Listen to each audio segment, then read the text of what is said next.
ഇന്നുച്ചയ്ക്ക് വീണ്ടും ധർമ്മേന്ദ്ര പ്രധാന്റെ രാജിയുമായി ബന്ധപ്പെട്ട് കേന്ദ്ര സർക്കാരും അതോടൊപ്പം തന്നെ CGP പ്രവർത്തകരും ഒരു ഔദ്യോഗികമായ ഒരു ചർച്ച നടക്കാനിരിക്കെയാണ് ഉച്ചയോടുകൂടി ഔദ്യോഗികമായ ഒരു പ്രഖ്യാപനം കേന്ദ്ര സർക്കാരിന്റെ ഭാഗത്തു നിന്ന് വന്നത്.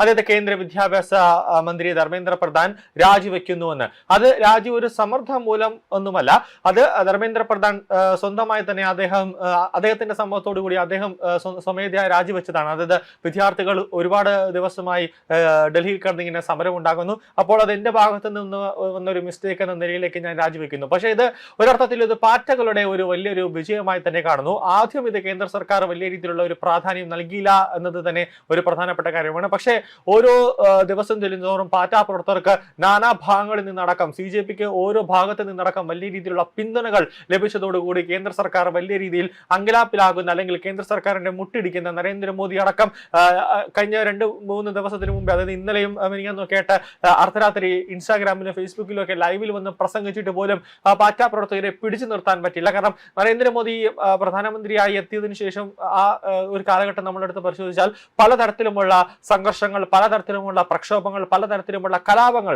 ഡൽഹിയെ വറപ്പിച്ചുകൊണ്ട് നടന്നിട്ടുണ്ട്, കേന്ദ്ര സർക്കാരിനെയും വറപ്പിച്ചിട്ടുണ്ട്. പക്ഷെ അതിനെല്ലാം തരണം ചെയ്തുകൊണ്ട് നരേന്ദ്രമോദി എത്തിയെങ്കിൽ CJPയുടെ മുന്നിൽ നരേന്ദ്രമോദി മുട്ടിടിച്ച് വീഴുന്ന ഒരു സാഹചര്യം അല്ലെങ്കിൽ തോറ്റ് തുന്നം പാടുന്ന ഒരു സാഹചര്യത്തിലേക്ക് കാര്യങ്ങളെത്തി. ഇത് പാർട്ടിയുടെ ഒരു ഐതിഹാസികമായ വിജയം അല്ലെങ്കിൽ ചരിത്ര താളുകളിൽ കൊത്തിവെക്കപ്പെടുന്ന ഒരു ചരിത്രം. അതായത് ജൻസുകളെല്ലാം കൂടെ ഒത്തൊരുമിച്ചാൽ ഒരു മന്ത്രിസഭയിലെ ഒരു മന്ത്രിയെ തന്നെ പുറത്താക്കാൻ പറ്റും. അത് BJPയുടെ ഏറ്റവും ശക്തനായ ഒരു മന്ത്രിയെ തന്നെ പുറത്താക്കാൻ പറ്റും എന്നുള്ള ഒരു നീക്കത്തിൽ നിൽക്കുന്നു.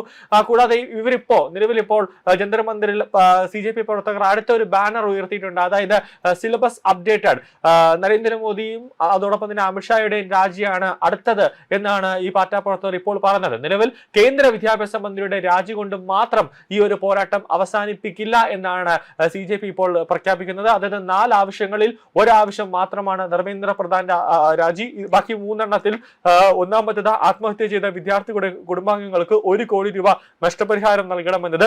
കൂടാതെ പ്രതിഷേധം ഉയർത്തിയ ഒരാൾക്കെതിരെ പോലും നടപടി പാടില്ല.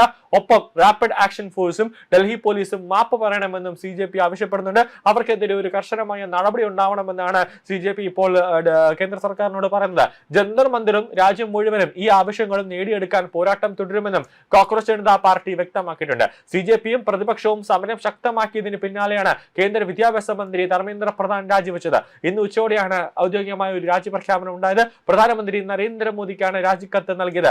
RSS അടക്കം ഈ ഒരു വിഷയത്തിൽ വ്യക്തമായി തന്നെ ഇടപെടുന്ന ഒരു സാഹചര്യം ഉണ്ടായി. അങ്ങനെയാണ് നരേന്ദ്രമോദിയോട്ട് നേരിട്ടൊരു ആശയവിനിമയം നടത്തുന്ന ഒരു സാഹചര്യം ഉണ്ടായി. നരേന്ദ്രമോദിയോട് RSS പറയുന്നു ധർമ്മേന്ദ്ര പ്രധാന്റെ രാജി അത് അനിവാര്യമാണ്, ഇല്ലെങ്കിൽ പ്രശ്നം ഗുരുതരമായാൽ അത് വലിയ രീതിയിലുള്ള ഒരു തിരിച്ചടി ഉണ്ടാകും.